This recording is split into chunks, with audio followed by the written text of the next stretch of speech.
Good day. The importance of housing has been covered in the previous modules.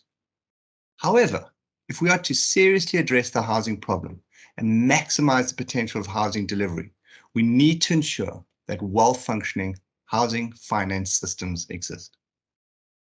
Specifically, housing finance is important because it enables households and developers to acquire the large amount of funds usually needed to develop and buy a house. It enables the financing of the entire value chain, and it enables the use of professional skills, which can result in economies of scale and better quality housing.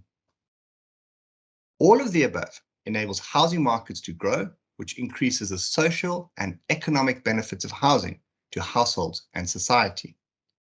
So what does a housing finance system actually do? Well, at its core, it creates a platform where firstly, funds from investors and savers can be transferred to developers, landlords, and homeowners to develop, improve, and purchase houses. Secondly, developers, landlords, and homeowners can repay these funds to investors and savers. And lastly, the risks associated with the transfer and use of these funds can be managed and mitigated. So in summary, a housing finance system intermediates savings and borrowings and manages risk. For a housing finance system to do this successfully, the following conditions must be in place. For borrowers, loans must be available to qualified borrowers without long waiting times. Different loan types must be available to suit different borrowers' needs and circumstances, and borrowers must be protected against abuse. For lending institutions, loan types must be consistent with the macroeconomic conditions of a country. Liens must be enforceable with little delay and cost. Loans must be predictable as possible. The system must be able to withstand relatively mild internal shocks and moderate external shocks. And lastly, there should be small differences between the borrowing and lending rates of institutions. Unfortunately, this is often not the case in sub-Saharan Africa. For example, look at the big difference between the borrowing and lending rates of the different countries in the graph. In short, therefore, an effective housing finance system is one that is able to finance all elements of the value chain at scale, over the long term, in a manner that reflects the circumstances and needs of households and the business enterprises providing such finance. And finally, it must deliver finance in a manner that reflects the institutional, legal, and administrative realities of a particular country. So there are some key questions that you need to ask when assessing a housing finance system, including, can it fund the entire housing product? Can it fund the entire value chain? Is it affordable? Can it be taken to scale? And is it viable for institutions to supply the finance? In other words, can sufficient returns be generated and can risks be managed? To answer these questions, one needs to determine how are the funds raised, what the saving and lending products are in terms of security taken, and how repayments are made, what the lending process looks like, importantly, who the players are, including investors, lenders, borrowers, and regulators, and the economic, financial, and legal systems that drive, support, and govern a particular system. So let's work through this diagram to see how all these elements fit together.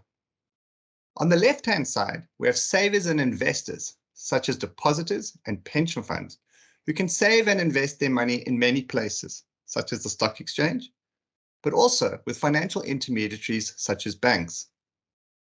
These intermediaries then follow a process to on-lend this money using an array of products to borrowers such as developers and homeowners. Some of the key products used to do this include mortgage-backed and pension-backed loans, where property or pension is given as security against the loan. Now, this increased security means that lower interest rates can be charged, larger loans can be given, and the loan can be repaid over a longer period, This makes the loan more affordable.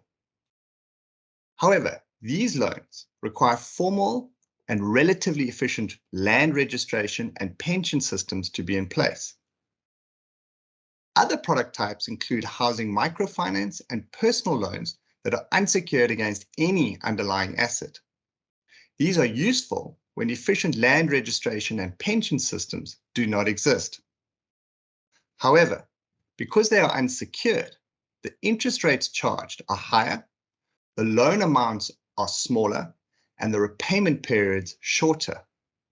This can make this form of finance expensive and inappropriate for funding the entire value chain and purchasing completed houses. Moving to the right-hand side of the diagram, we can see that the borrowers must repay the money with interest in an agreed manner to the banks. These banks, in turn, have to repay the money with interest to the depositors and investors. It is important to note, however, that there are several risks that occur or increase when funds are transferred from depositors and investors via the banking system to the borrowers. Now, these risks include credit risk. That is the risk that someone will not pay you back. Liquidity risk. This occurs when depositors and investors lend money to a bank for a shorter period than what the bank lends to homeowners. And as a result, banks may not be able to repay depositors when needed. And lastly, interest rate risk. Interest rates may change due to macroeconomic conditions, such as when inflation rises. This reduces the bank's profit. Remember, profit is the difference in interest rate at which a bank borrows and lends money. Due to these risks, especially credit and liquidity risk, most banking systems are highly regulated by a country's central bank. Now, these regulations are usually based on accords agreed to by the Basel Committee on Banking Supervision. Amongst other things, these regulations stipulate that firstly, banks need to reserve a percentage of their own money to act as a buffer to depositors in the event of a borrower defaulting on a loan.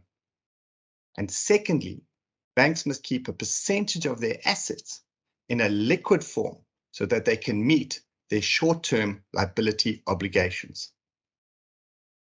Lastly, the diagram shows that housing finance systems operate within the legal and macroeconomic environment of a country, which influences factors such as the interest rate charged and the availability of funding. For example, this graph shows that the bigger the capital market a country has, the greater the size of its mortgage market. Now, the size of a country's mortgage market is important because mortgages are usually the most affordable type of housing finance.